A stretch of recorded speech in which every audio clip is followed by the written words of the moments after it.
Bonjour et bienvenue sur Aki Télé. On redémarre une belle année et je suis ici avec Monsieur Jean Galland qui est le maire de la Lande de Fronsac. Monsieur le maire, bonjour, bonne année. Bonjour, bonne année à vous et bonne année à tous vos auditeurs. Alors, vous avez inauguré ce matin un pont, le pont de la Paire. Qu'est-ce qu'on peut dire sur ce pont? Ce pont était fermé à la circulation depuis 2020 et ça procurerait beaucoup d'inconvénients pour nos concitoyens parce qu'il était obligé de faire une déviation qui était coûteuse. Nous avons dû aménager une voirie spécialement pour ça.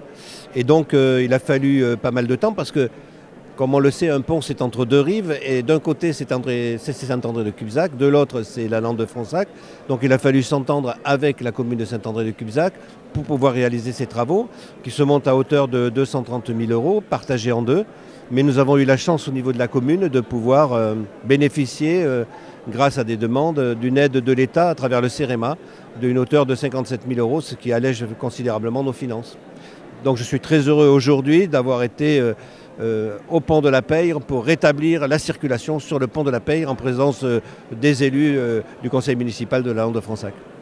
Cette inauguration a été l'occasion aussi de présenter vos vœux à la commune, ici à la salle Pascal Obispo. Qu'est-ce qu'on peut dire de votre commune aujourd'hui qui maintenant revient un peu?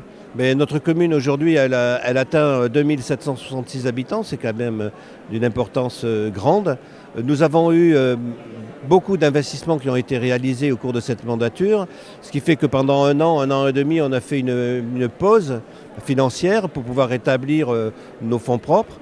Et désormais, en 2025, nous présentons le visage d'un bilan financier tout à fait acceptable et positif qui nous permet de repartir de l'avant et faire en sorte qu'en 2025, nous aurons des investissements importants comme la réfection du City Stade, l'aménagement d'une aire de jeu, l'éclairage d'un parking. Donc pas mal de travaux qui sont en cours et qui laissent bien augurer de l'avenir. Donc là, une ville heureuse maintenant? Je pense que les Lalandais sont heureux et fiers d'être Lalandais. Madame la Présidente, vous avez présenté vos vœux. Oui, les vœux de la part du personnel communautaire et des élus communautaires. Alors vous avez parlé de ce qui ne se fera pas sur votre territoire, mais qu'est-ce qui se fera? Alors l'école de musique va commencer déjà. Après, c'était surtout le projet phare de l'école de cirque, l'école de musique, normalement, était au même endroit, était liés un petit peu.